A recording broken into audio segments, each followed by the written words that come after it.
Good morning, students.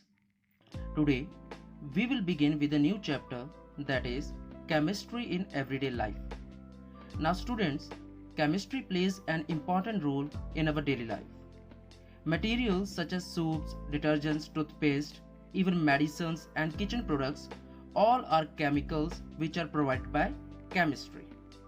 In this chapter, we will be going to discuss the applications of chemistry in three important fields, that is medicines, food materials and cleansing agents. So first of all, we will begin with medicines. Drugs and their classification. What are drugs? Drugs are chemicals of low molecular masses which interact with macromolecular targets and produce a biological response.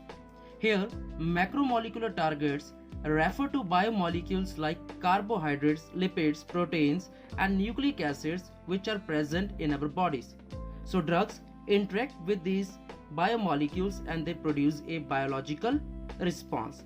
And if this biological response is therapeutic means it is desirable and beneficial, then these drugs are called medicines. In other words, medicines are the drugs which are used for curing diseases without causing appreciable side effects. And these medicines, they are used in diagnosis, prevention and treatment of diseases. Now medicines has to be taken only on the recommendation of doctors and they have to be taken in limited amounts.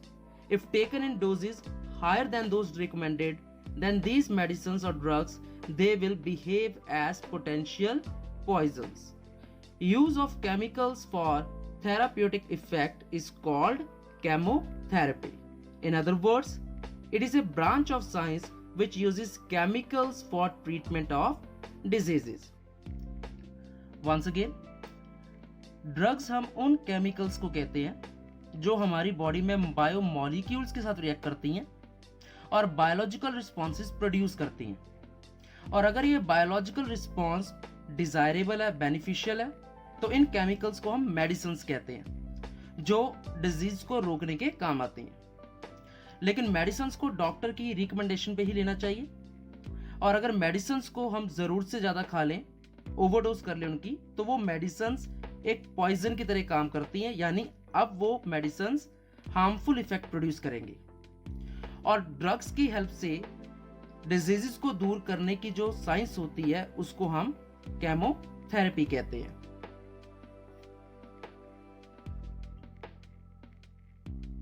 Classification of drugs. Drugs can be classified mainly on criteria outlined as follows. First case, on the basis of pharmacological effect.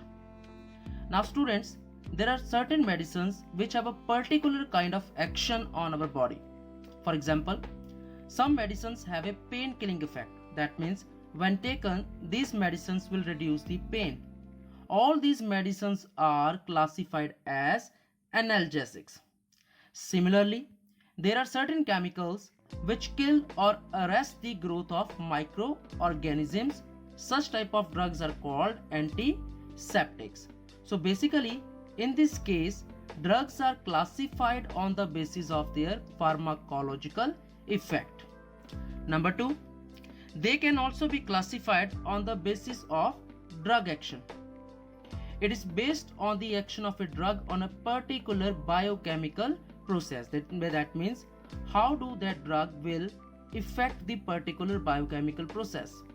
For example, all antihistamines inhibit the action of a compound histamine which causes inflammation in the body. Third case, on the basis of chemical structure. Now it is based on a chemical structure of the drug. Drug classified in this way share common structural features and have similar pharmacological effect. For example, sulfonamides have common structural features. तो जितने भी medicines और drugs जिनका इस तरह का structure होता है उन सबको हम सल्फोनामाइड्स की कैटेगरी में रखते हैं। Next, on the basis of molecular targets. Now drugs, they interact with biomolecules such as carbohydrates, lipids, proteins and nucleic acids. These are called target molecules or drug targets. So drugs possessing some common structural features may have the same mechanism of action on targets. The classification based on molecular targets is the most useful classification for medicinal chemist. तो basically कौन सा drug किस particular biomolecule के साथ कैसे react करता है उसके बेसिस पे यहाँ पर ड्रग्स की क्लासिफिकेशन की गई है.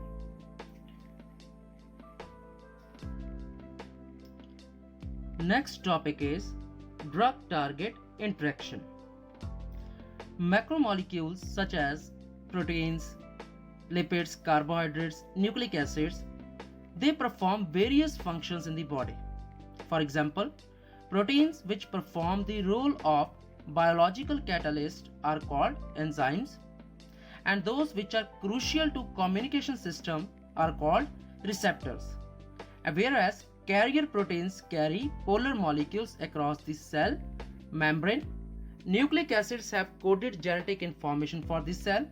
Lipids and carbohydrates are structural parts of the cell membranes. All these macromolecules are called target sites. That means sites where drug will interact, where drug will act. Now let us understand how drug and target they interact with each other by taking example of enzymes and receptors. So first of all, enzyme drug interaction. In order to understand the interaction between a drug and enzyme, it is important to know how enzymes catalyze the reaction. Let us understand the catalytic activity of the enzymes. The first function of an enzyme is to hold the substrate for a chemical reaction. Active site of enzyme hold the substrate molecule in a suitable position so that it can be attacked by the reagent effectively. Now students, जो enzymes होते हैं उनके पास एक binding site होती है जिसे हम active site कहते हैं. यानी ये वो साइट होती है जहां पर केमिकल्स जो होते हैं जिन्हें हम सबस्ट्रेट्स कहते हैं वो आकर रिएक्ट करते हैं, जिसकी वजह से बायोलॉजिकल रिएक्शंस प्रोसीड होती हैं. सबस्ट्रेट्स उन केमिकल्स को कहते हैं जिन्हें बॉडी रिलीज करती है, और जब ये केमिकल्स एंजाइम के एक्टिव साइट पे जाके फिट होते हैं तो रिएक्शन प्रोसीड होती है. अब हर एक एंजाइम की एक्टिव साइट यूनिक होती है. उसकी एक पर्टिकुलर शेप और साइज होता है जिसमें एक पर्टिकुलर शेप और साइज का सबस्ट्रेट ही फिट हो सकता है. दैट मीन्स ये एक लॉक एंड की मैकेनिज्म की तरह है.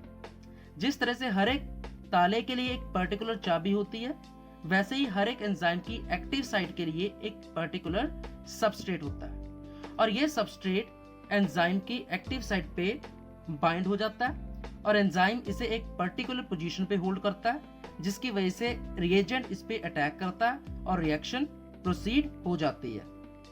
सेकंड केस ये भी हो सकता है कि एंजाइम इस सबस्ट्रेट को कुछ पर्टिकुलर फंक्शनल ग्रुप्स प्रोवाइड करेगा, जिसकी वजह से ये सबस्ट्रेट प्रोडक्ट्स में डिवाइड हो जाएगा, और ये जब प्रोडक्ट्स में डिवाइड हो जाएगा तो ये बाइंडिंग साइट को छोड़ देगा, रिलीज कर देगा बाइंडिंग साइट से, ये मूव आउट हो जाएगा, जिसकी वजह से नया सबस्ट्रेट मॉलिक्यूल उस बाइंडिंग साइट पे फिट हो जाएगा और रिएक्शन कॉन्टिन्यूसली प्रोसीड होती रहती है. तो बेसिक आइडिया यहाँ पर क्या है, एंजाइम के पास एक एक्टिव साइट होती है जिस पे एक particular type of substrate he fit हो सकता है, जिसकी शेप और साइज इस पर्टिकुलर एक्टिव साइट के कॉम्प्लीमेंट्री हो. Now how do drug and enzyme they interact with each other. Drugs inhibit any of the above mentioned activities of the enzyme.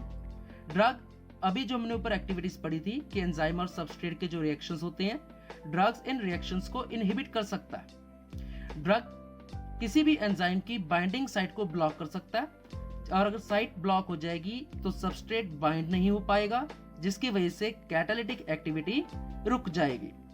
इस तरह के ड्रग्स को हम कहते हैं एंजाइम इनहिबिटर्स. तो एंजाइम इनहिबिटर्स क्या होते हैं? एंजाइम इनहिबिटर्स वो ड्रग्स होते हैं जो एंजाइम की बाइंडिंग साइट को ब्लॉक कर देते हैं, जिसकी वजह से एंजाइम की कैटालिटिक एक्टिविटी स्टॉप हो जाती है. And there are two ways by which drugs inhibit the binding site of the substrate. First case, In first case, drugs compete with the natural substrate. First case में drugs क्या करते हैं, जो substrate होता है उसके साथ compete करते हैं, और इस तरह के जो ड्रग्स होते हैं उनको हम बोलते हैं कॉम्पिटिटिव इनहिबिटर्स। तो कॉम्पिटिटिव इनहिबिटर्स क्या होते हैं, ये देखने में और इनकी शेप जो होती है वो सबस्ट्रेट के जैसी होती है। अब रिएक्शन प्रोसीड कब होना था, जब सबस्ट्रेट एक्टिव साइट पे फिट होता।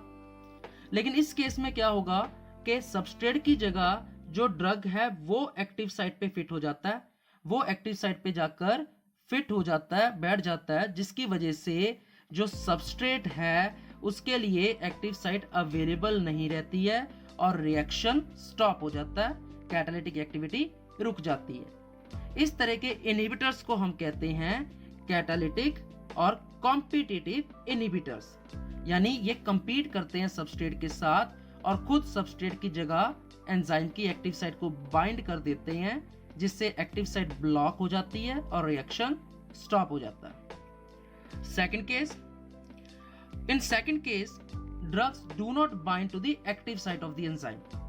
इस केस में ड्रग्स एक्टिव साइट पे बाइंड नहीं होते हैं, बल्कि वो एक दूसरी जगह पे जाके बाइंड होते हैं, जिसे हम कहते हैं allosteric site.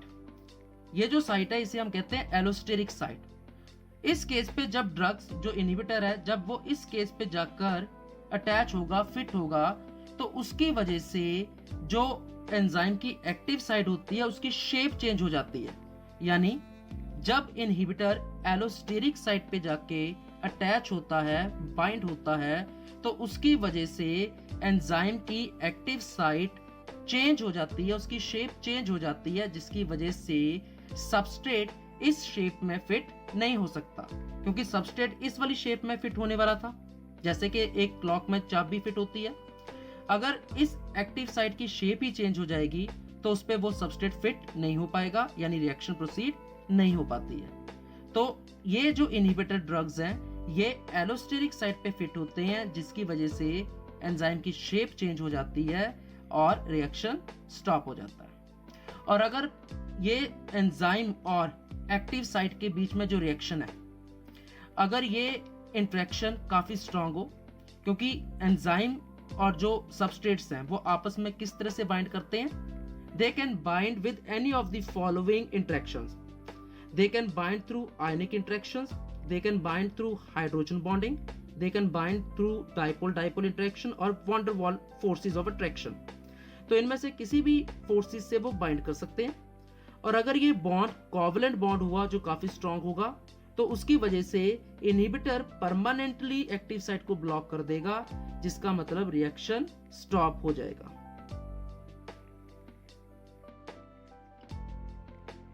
Next topic is drug receptor interaction.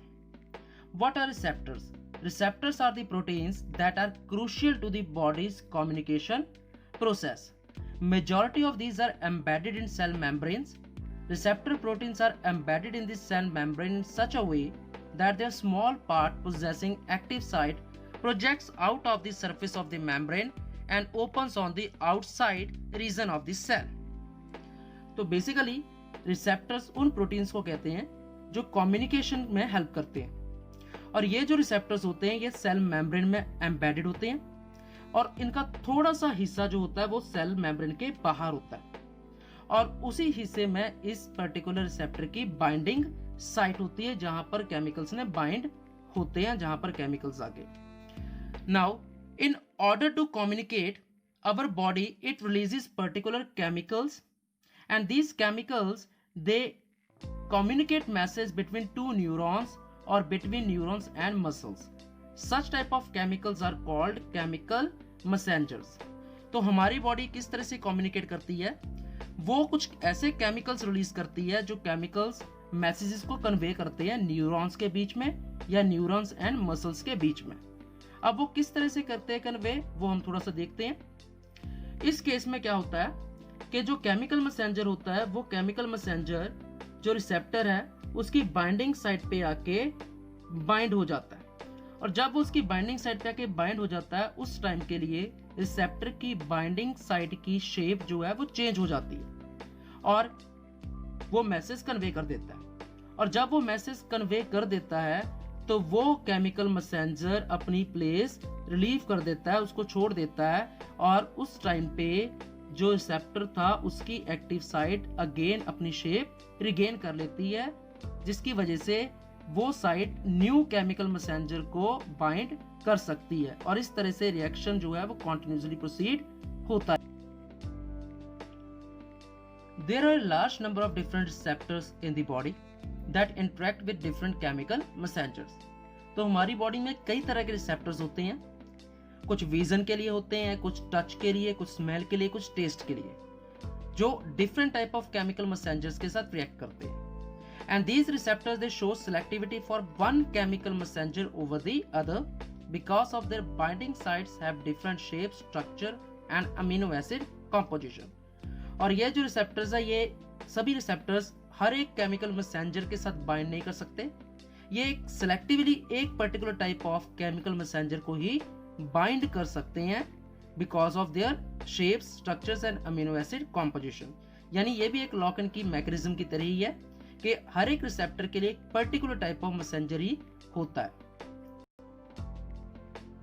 Now drugs that bind to the receptor site and inhibit its natural function are called antagonists.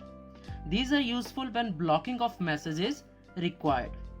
Moreover, there are some other types of drugs that mimic the natural messenger by switching on the receptor. These are called agonists, and these are useful when there is a lack of chemical messengers.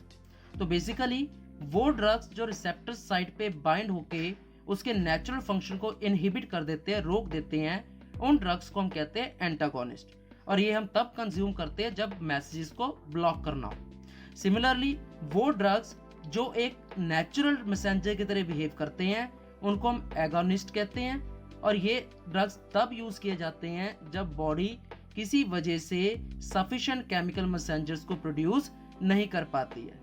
तो antagonist they inhibits the natural function of the receptors, whereas agonists they act as a chemical messengers and therefore they carry out the function of the receptor. Now let's discuss therapeutic effect of some of the important classes of drugs. First of all, antacids. We know that our stomach secretes hydrochloric acid which is used for digestion. But if the acid is produced in large amount, it can cause hyperacidity which leads to irritation and pain in stomach.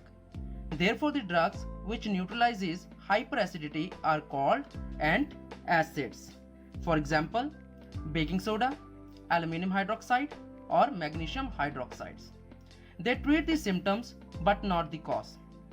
Moreover, antihistamines such as cimetidine or ranitidine, they prevent histamine to interact with receptor in stomach wall and control secretion of hydrochloric acid which causes hyperacidity. तो हमारा जो stomach है वो acid release करता है, hydrochloric acid.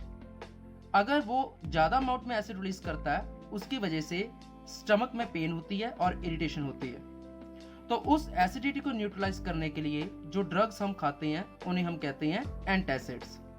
ये drugs सिर्फ acidity को कंट्रोल करते हैं, ना कि उसके पीछे की कॉज को खत्म करते हैं। मोरओवर, हमारा स्टमक एसिड कैसे रिलीज करता है? हमारी बॉडी हिस्टामिन प्रोड्यूस करती है, जो हिस्टामिन स्टमक वॉल्स में जो रिसेप्टर्स हैं उनसे इंटरेक्ट करके हाइड्रोक्लोरिक एसिड की सिक्रीशन में हेल्प करती है। तो मेडिसिन हैं जैसे सिमेटेरिन और रेनिटिडिन, ये मेडिसिन क्या करती हैं, हिस्टामिन को रिसेप्टर के कांटेक्ट में नहीं आने देती, जिसकी वजह से हमारी बॉडी जो स्टमक है उसमें हाइड्रोक्लोरिक एसिड की सेक्रेशन कंट्रोल हो जाती है, जो अगेन हाइपर एसिडिटी को कंट्रोल करती है। Next is antihistamines. These are the drugs that counter-effect the effect of histamine which causes allergy like nasal congestion, common cold, etc. For example, brompheniramine or terfenadine, Avil Actifide, etc. Antihistamine and antacid drugs, they have different receptors, so they do not interfere. Now, Histamine can cause inflammations. Now these inflammation can result in allergy like nasal congestion, etc.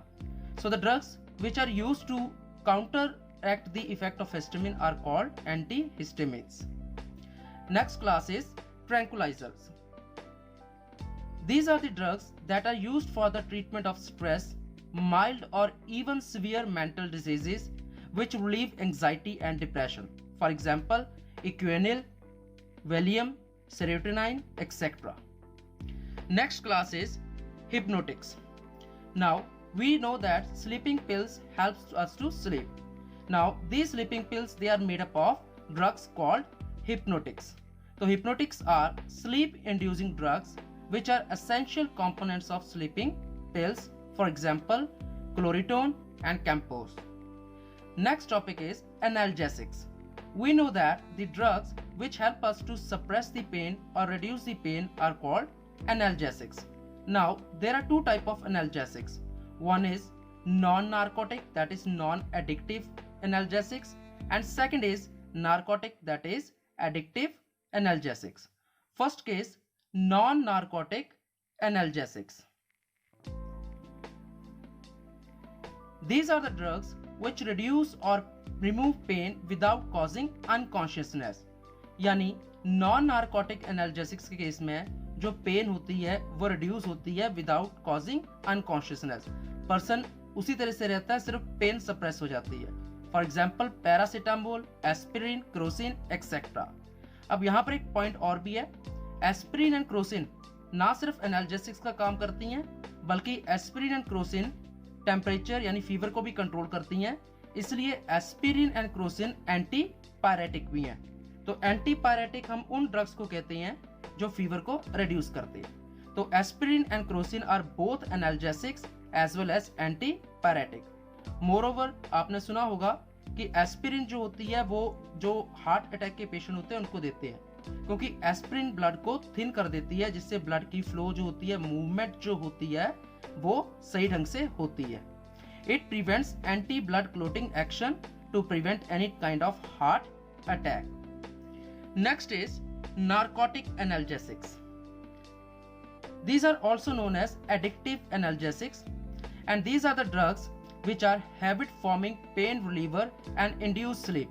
यानी ये pen को relieve करते हैं और साथ में person को conscious से अनकॉन्शियस भी कर देते हैं, यानी वो पर्सन अनकॉन्शियस हो जाता है. Example, morphine is used for post operative pain. अगर किसी पर्सन का ऑपरेशन करना होता है तो उसको मॉर्फाइन दी जाती है, जिससे वो पर्सन बेहोश हो जाता है, अनकॉन्शियस हो जाता है और उसको पेन फील नहीं होता. Next case is anti microbials. As the name suggest, these are the drugs which kill or suppress microorganisms like bacteria, fungi, virus and other pathogens. These are of various kinds: antibacterial, antiviral, antifungal, antiparasitic, antibiotics, antiseptics and disinfectants. तो micro organisms की growth को रोकने के लिए या micro organisms को खत्म करने के लिए जो केमिकल्स होते हैं उन्हें हम कहते हैं एंटी माइक्रोबियल्स. तो let us study different type of anti microbials. First of all, antibiotics. Now what are antibiotics? These are the drugs which inhibit or destroy microorganisms by intervening in their metabolic processes. यानी ये micro organisms को खत्म कर देते हैं उनके metabolic processes को intervene करके, इनहिबिट करके. For example, salvarsan is used to treat syphilis. Next is sulphur drugs. These are used as antibacterial, यानी ये एक एंटीबैक्टीरियल है, ये बैक्टीरिया को खत्म करते हैं. Example, prontosil, sulphadiazine. Next is bactericidal. Now bactericidal means those drugs or chemicals which kill bacteria. तो बैक्टीरिसाइडल जो है उस केस में बैक्टीरिया पूरी तरह से खत्म हो जाता है और इसकी कॉमन एग्जांपल्स है penicillin and ofloxacin. Next is bacteriostatic. Now bacteriostatic is different from bacteriocidal. Bactericidal में तो बैक्टीरिया पूरी तरह से खत्म हो जाता है, लेकिन बैक्टीरियोस्टैटिक जो होता है it is used to suppress the multiplication of bacteria. यानी ये बैक्टीरिया को खत्म नहीं करता बल्कि उसकी ग्रोथ को रोक देता है, उसको बढ़ने से रोक देता है. For example, erythromycin and tetracycline. Next is broad or wide spectrum antibiotics. Now, broad or wide spectrum antibiotics are those antibiotics which kill or inhibit wide range of gram positive and gram negative bacteria. Example, tetracycline, chloramphenicol. What is gram negative and gram positive bacteria? तो एक scientist hence ग्राम था, उसने bacteria को identify करने के लिए stand process की help ली, यानी डिफरेंट केमिकल्स और डाइस की हेल्प से बैक्टीरिया को स्टेन किया जाता था, और जो बैक्टीरिया जिस केस में पर्पल स्टेन आता था उस बैक्टीरिया को कहते हैं ग्राम पॉजिटिव, और जिस केस में पिंक या रेड स्टेन आता था उस केस को हम कहते थे ग्राम नेगेटिव बैक्टीरिया। बेसिकली ये दोनों आपस में जो ये बैक्टीरियाज हैं ये आपस में डिफरेंशिएट करते हैं अपनी सेल वॉल के बेसिस पे। Next is narrow, that is limited spectrum antibiotics. So these are the antibiotics which are effective either against gram positive or gram negative bacteria, for example penicillin, amoxicillin. तो ये वो antibiotics हैं जो किसी एक particular type of bacteria के against काम करती हैं, या तो ग्राम पॉजिटिव बैक्टीरिया के या ग्राम नेगेटिव बैक्टीरिया के. Next is antiseptics.